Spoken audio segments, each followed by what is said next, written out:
खबरों में बने रहने के लिए बेल आइकन दबाएं और फर्स्ट इंडिया न्यूज को सब्सक्राइब कीजिए।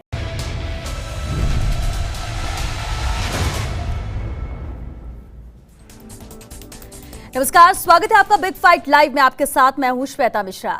आज राजनीति, पार्टी, पॉलिटिक्स, विरोध, आरोप प्रत्यारोप किसी चीज पर बात नहीं करेंगे। आज बात करेंगे ऐसे डर की जो पिछले कई महीनों से न केवल प्रदेश बल्कि देश और दुनिया भर के लोगों में घर कर चुकी है। आज बात करेंगे बहुत बड़े खतरे की जो सीधे सीधे आपकी जिंदगी से जुड़ा है।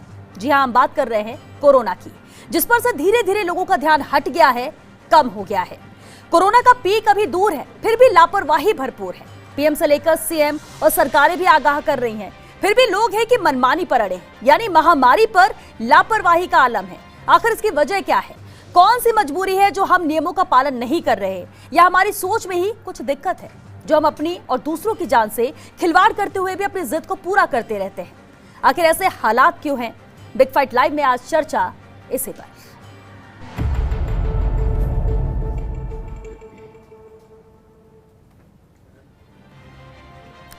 चलिए सबसे पहले आपको दिखाते हैं आज सीएम ने खुद कैसे लोगों को सोशल डिस्टेंसिंग का प्रोटोकॉल न मानने पर टोका। मौका था नई मेट्रो लाइन के लोकार्पण का। वही 7 राज्यों के सीएम से वीसी के बाद पीएम मोदी ने कैसे तहसील स्तर तक सीधे संवाद पर जोर दिया। आपको बता दें, सीएम गहलोत लगातार तहसील स्तर पर वीसी कर रहे हैं। हाल ही में उन्होंने मैराथन कोरोना जागरूकता संवाद भी किया था। एक बार की शिकायत है, जो लोग खड़े हैं सामने दिख रहे हैं, जो बैठे हैं वो तो बिल्कुल ठीक बैठे हैं, सोशल डिस्टेंसिंग से बैठे हैं, मास्क लगा बैठे हुए हैं। पंजाब में जोशी जी अमीन कागजी बैठे हैं जनप्रतिनिधि, वहां पे जो है मास्क तो लगाया हुआ है पर सोशल डिस्टेंसिंग नहीं है।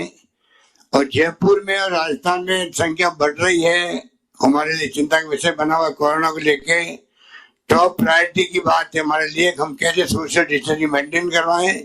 सीधी पूछताछ करें तहसील के लोगों से, सीधी बात करें, सीधा मार्गदर्शन करें। और ये 7 दिन तक लगातार चला करके सभी ब्लॉक लेवल तक अगर सीधी मुख्यमंत्री वर्चुअल कॉन्फ्रेंस करे तो जरूर नीचे बात पहुंचाने में, एक सीरियसनेस लाने में, सिंसियरिटी लाने में बहुत मदद हो सकती है। ये सही है कि भारत में संक्रमण के मामले में लगातार वृद्धि हो रही है और इसलिए कुछ ऐसे प्रयोगों की जरूरत है। अगले 3 महीने हम सभी के लिए बहुत चेतावनी भरे आने वाले हैं। जानकारों का मानना है कि सर्दियों के मौसम में कोरोना बहुत भयानक होने जा रहा है और देश में कोरोना संक्रमण और कोरोना से होने वाली मौतों में इजाफा हो सकता है।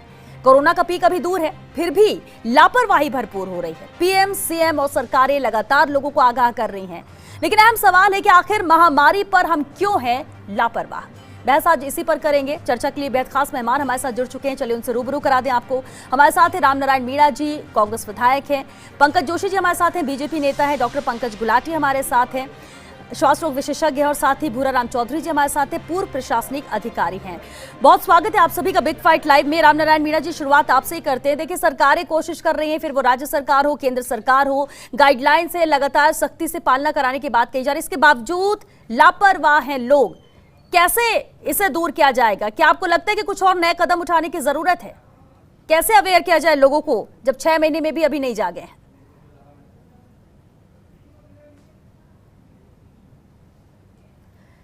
चलिए हम रुक करेंगे रामनारायण जी का, लेकिन पंकज जोशी जी से पहले सवाल ले लेते हैं। पंकज जी, कोशिशें जारी हैं, संवाद प्रधानमंत्री नरेंद्र मोदी भी कर रहे हैं। कोशिश ये की जा रही है कि आंकड़े कम हो, ज्यादा से ज्यादा जांच हो, लेकिन लोग अलर्ट रहें।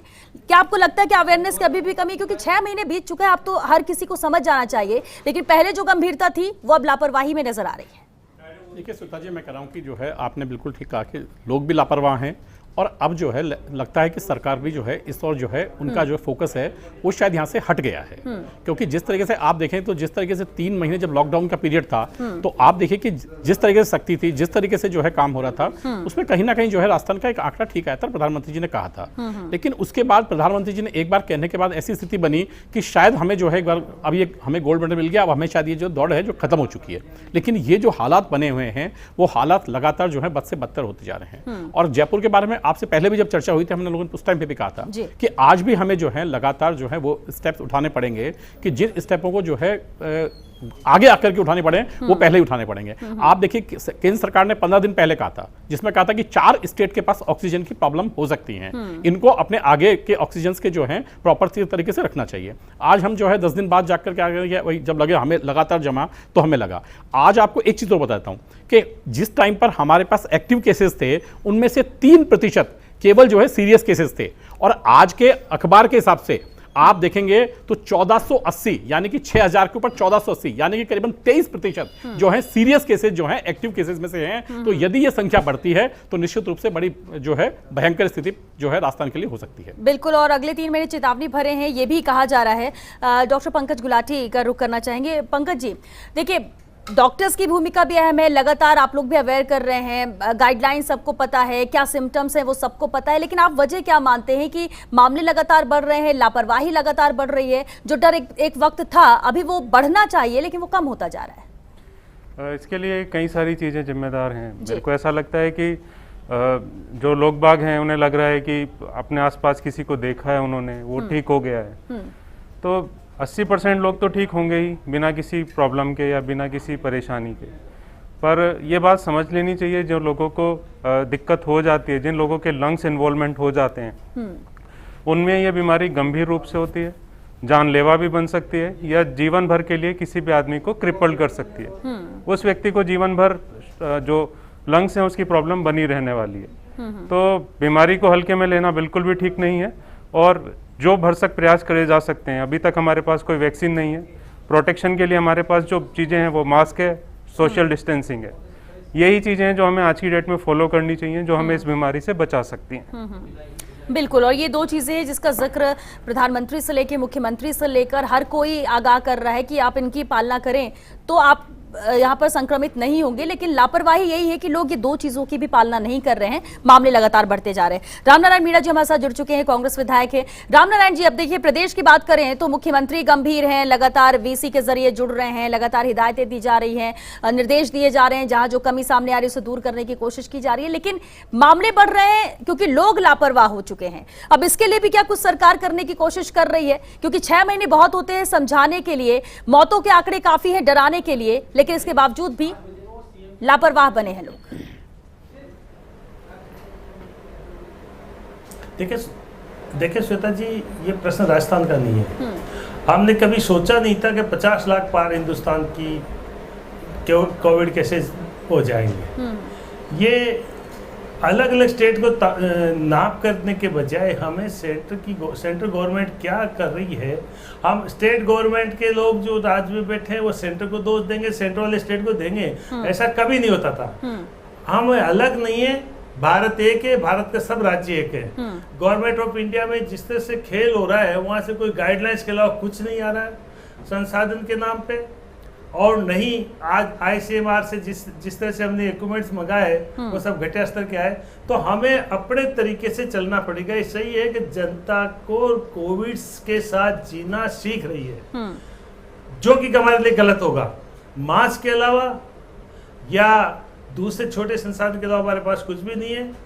तो ऐसी स्थिति में जिस प्रकार से हम चल रहे हैं वो ठीक नहीं है। हमें इसके बारे में बहुत सतर्क होकर जागरूक है। ये सही है कि प्रधानमंत्री जी में गाइडेंस कर रहे हैं, स्टेट के मुख्यमंत्री तो बहुत ही ज़्यादा सीरियसली हम लोगों को समझा रहे हैं, लेकिन जो कोई हमारा केंद्रीय स्वास्थ्य मंत्रालय को जो गाइडलाइंस के अलावा कुछ करना चाहिए, विदेश से टाई अप करके इंजेक्शंस का जहाँ जिस देश में बने सबसे पहले हमें कैसे मिले, हम किस तरह से करें, ये सारी बातें में देखना पड़ेगा। लेकिन ये बहुत गंभीर है और हमारे देश के लिए बहुत खतरनाक स्थिति पैदा होती जा रही है।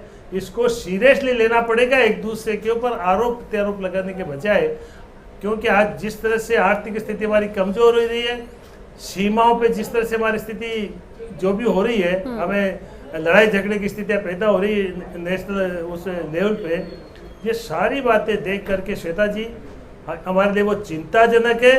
और ये हम आपस में बैठ करके डिसीजन ले करके प्रधानमंत्री जी को स्टेट्स के लीडर्स की सुन करके कोई निर्णय करना चाहिए। देखिए निर्णय ये देखिए हम यहाँ पर ये हो जाता है रामनारायण जी की, देखिए प्रधानमंत्री हो या मुख्यमंत्री हो, लगातार बैठकें हो रही हैं, लगातार निर्णय लिए जा रहे हैं, उसे इम्प्लीमेंट करने के लिए कहा जा रहा है, ऑर्डर्स दिए जा रहे हैं, लेकिन दो चीजें जिसकी बार बार बात की जाती है कि मास्क लगा के रखें, सोशल डिस्टेंसिंग बना कर रखें, तो आप संक्रमित नहीं होंगे, कम से कम इन दो चीजों की पालना की जाए, लेकिन वही नहीं हो रहा है और यही वजह की लापरवाही लगातार बढ़ती जा रही है।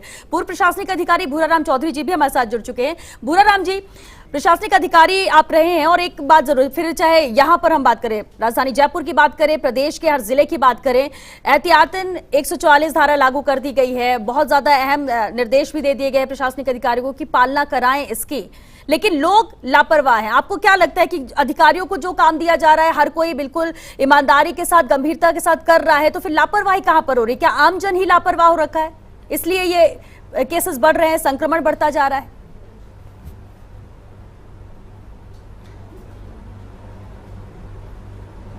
श्वेता जी, ऐसा है कि आज एग्जैक्टली 6 महीने हो गए जब हमने लॉकडाउन चालू किया था। राजस्थान में तो 22 मार्च से ही हो गया था। इस दौरान चाहे केंद्र की सरकार हो चाहे राज्य की सरकार हो, सभी ने अच्छा काम किया है और पर्टिकुलरली राजस्थान की सरकार ने तो बहुत ही अच्छा काम किया है।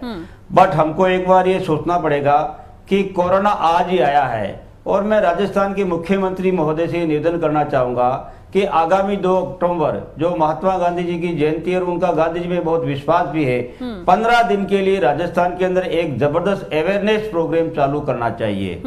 उसके लिए ठेठ राजस्थान के सचिवालय से लेकर के तहसील स्तर तक अवेयरनेस कार्यक्रम को बढ़ाया जाना चाहिए।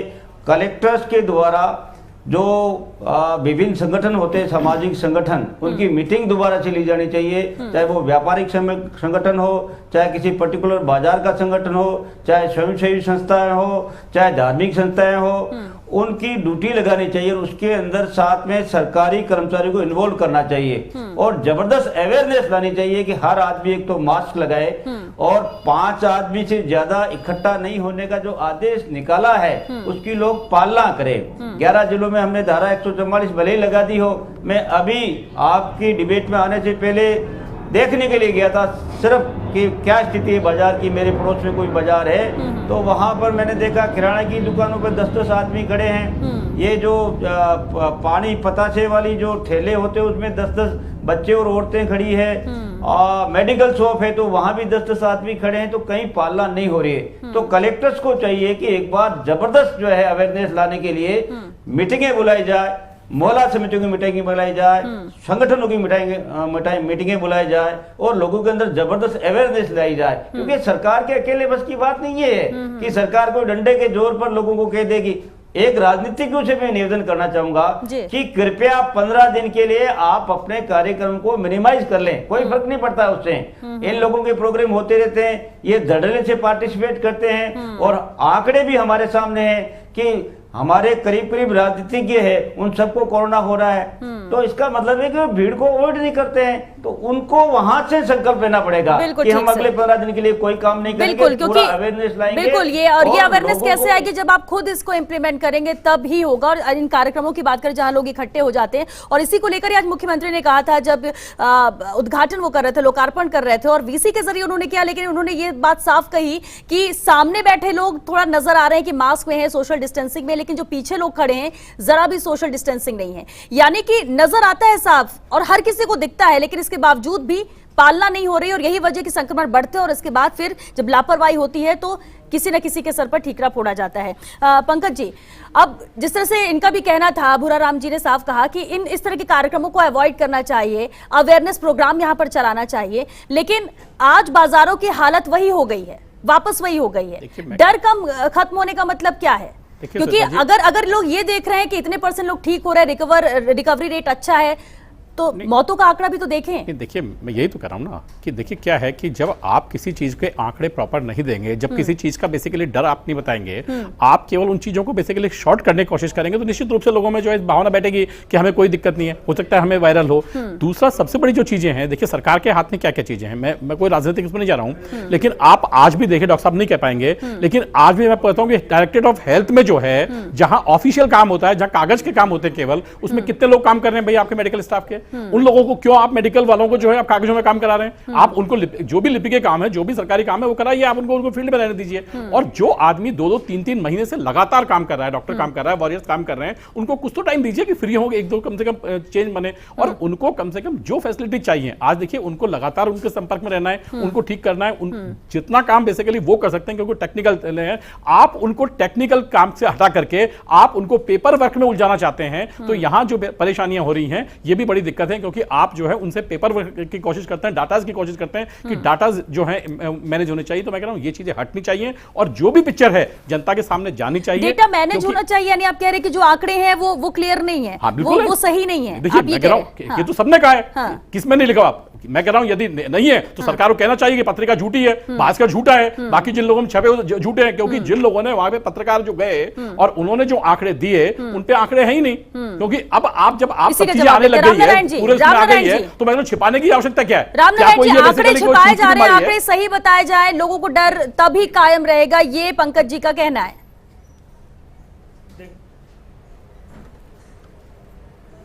देखिए आंकड़े नहीं छुपाए जाने चाहिए, वास्तविकता सामने रखना चाहिए, इसमें कोई दोहराई नहीं। लेकिन मैं पंकज जी से भी बढ़कर के बात करना चाहूंगा, ये भारत सरकार और स्टेट गवर्नमेंट और कोई भी स्टेट हो, क्योंकि हम एक दूसरे से बंधे हुए हैं। मध्य प्रदेश के लोग यहाँ आ रहे हैं, हम जा रहे हैं, इसलिए ये भारत सरकार को देखना चाहिए कि डिस्ट्रिक्ट वाइज जिस जगह वो स्टेट, राजस्थान हो, मध्य प्रदेश हो, वहाँ के प्रमुख चिकित्सा अधिकारी कहीं भी नेग्लिजेंस है, कहीं आंकड़े बढ़ रहे हैं, उसको सीरियसली लेना चाहिए, स्टेट गवर्नमेंट को भी और भारत सरकार। यानी आप कह रहे हैं कि दोनों ही नहीं ले रहे हैं क्या? गाइडलाइंस देना। रामनारायण जी, आप क्या ये मानते हैं कि ये दोनों ही नहीं ले रहे हैं क्या? राज्य सरकार या केंद्र सरकार गंभीरता से नहीं ले रहे हैं आंकड़ों को? नहीं, ये जिस तरह से प्रॉपर, जिस तरह से होना चाहिए एडजस्टमेंट, जिस तरह से कोऑर्डिनेशन होना चाहिए, उसकी कहीं ना कहीं कमी है, और ये जिम्मेदारी केंद्र सरकार की है, वो कहीं ना कहीं खामी है। मैं नहीं कहता प्रधानमंत्री जी की गलती है, मुख्यमंत्री जी की, ये सब अच्छा चाह रहे हैं, पूरे देश की। आप कह रहे हैं कि दोनों के बीच में कोऑर्डिनेशन नहीं है। पंकज जी, कोरोना हारे, हम जीते। देखिए मैं रामनारायण जी की इज्जत करता हूं, लेकिन मैं कह रहा हूं देखिए मैं कह रहा हूं सरकार किसकी है, देखिए मैं कह रहा हूं सरकार किसकी है, मैं भूल जाइए आप, सरकार छोड़िए, आप जनता किसको चुनती है देखिए। आप तो जनता का जो जनप्रतिनिधि है उसको छोड़िए, आप स्टेट में क्या कर रहा है, कौन क्या कर रहा है, लेकिन जनता का जनप्रतिनिधि जिसने जनता ने चुना है, कम से कम उसके प्रति लायबल होना चाहिए कि मेरी जनता। जब आप वोट लेने जाते हैं तब एक एक घर पर जाते हैं, एक एक घर पर डोक लगाते हैं, चाहे वो भारतीय जनता पार्टी का हो चाहे वो कांग्रेस का हो। जब मैं कह रहा हूं कोई सी पार्टी का आदमी हो, जब दोनों तीनों पार्टी हो, कोई भी पार्टी का आदमी हो, जब जनप्रतिनिधि चुन लिया गया है तो जनप्रतिनिधि को चाहिए कि वो वहां की समस्याओं को लेकर के जो है ऊपर स्तर तक बात करे और उन समस्याओं को जितना निपटा सकता है निपटे। और इस टाइम पर केवल मैं कह रहा हूं पार्टी छोड़िए, सरकार छोड़िए आप, लेकिन कम से कम ये वक्त ऐसा है जिसमें हो सकता है पार्टी किसी दूसरे की हो, लेकिन कोई ना कोई आपसी रिश्ते तो आपके मानवता के हैं, तो मानवता का रिश्ता तो निभाइए। पंकज जी, ये बात जो आपने बोली, रामनारायण जी इसी पर जवाब। अगर एक बात मानिए, 200 विधायक हैं, सबके अपने अपने क्षेत्र हैं, सरकार को छोड़िए कि सरकार क्या कर रही है, सवाल उठाने के लिए बहुत है और तारीफ करने के लिए भी बहुत चीजें मिल जाती हैं, लेकिन अगर हर विधायक अपने अपने क्षेत्र की जिम्मेदारी ले तो पूरा राजस्थान सेफ हो जाएगा, सब अलर्ट हो जाएंगे, अवेयरनेस अपने आप ही हो जाएगी। क्यों इंतजार किया जाए कि सरकार ही कोई कैंपेन चलाए तभी अवेयरनेस आएगी? ये विधायक ही क्यों ना जिम्मेदारी ले लें अपने से?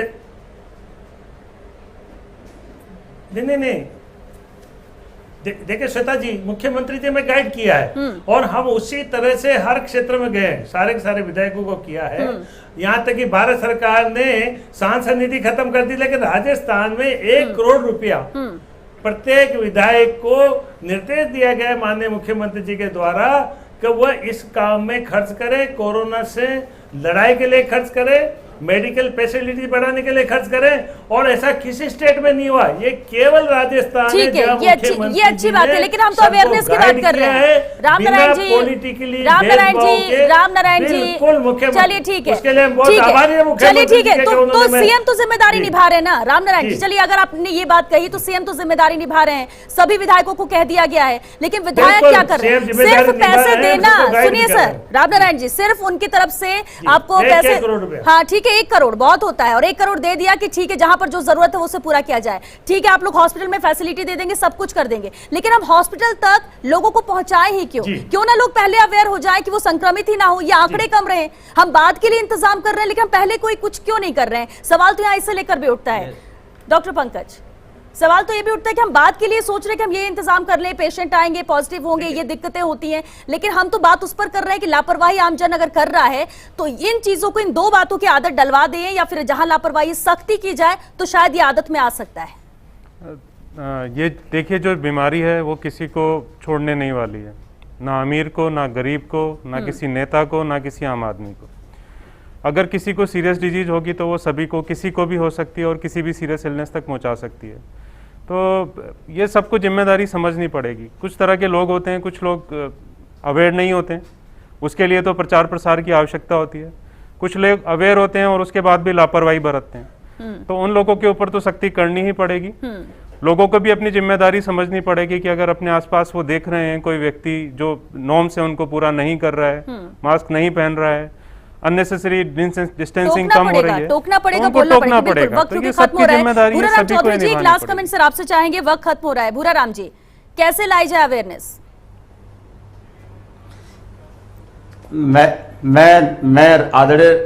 मैं आदरणीय रामनारायण जी का और आदरणीय पंकज जी को ये निवेदन करना चाहूंगा कि ये दोनों पार्टियां बड़ी पार्टियां हैं राजस्थान के अंदर। जी, कम से कम जो है इन दोनों पार्टियों के लोगों को तो संकल्प लेना चाहिए कि जो मास्क है वो अपनी ठोडी पे नहीं लगा करके मुंह पे लगाए, नाक को पूरा ढके। नाक और मुंह पे पूरे पे जब जाकर के आपका मास्क लगेगा तब जाकर के इस पे जो है नियंत्रण होगा। इसी तरह से रोको और टोको।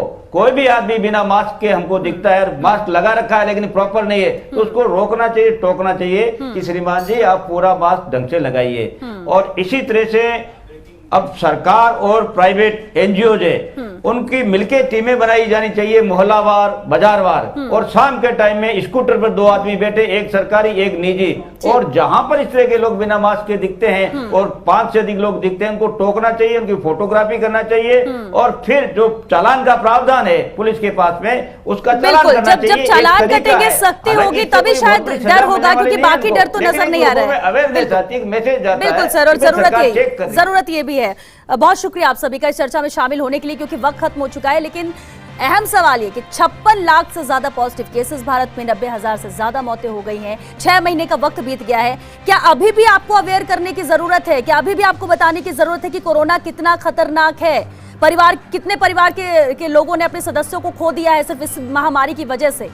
अभी भी अगर लापरवाही होगी तो आने वाला वक्त बहुत खतरनाक है, क्योंकि पीक टाइम अभी आया नहीं है, आने वाला है। ठंड, क्योंकि पिछले साल ठंड में ही इसकी शुरुआत हो गई थी, और 3 महीने बहुत ज्यादा खतरनाक रहने वाले। तो अगर अभी भी आप संभले नहीं हैं, सजग नहीं हुए, तो अभी भी जाग जाइए, वरना अपनों को खोना पड़ेगा, बाद में रोना पड़ेगा, और तब कोई कुछ नहीं कर पाएगा। चलिए, इसी के साथ बिग फाइट लाइव में आज के लिए बस इतना है। नमस्कार।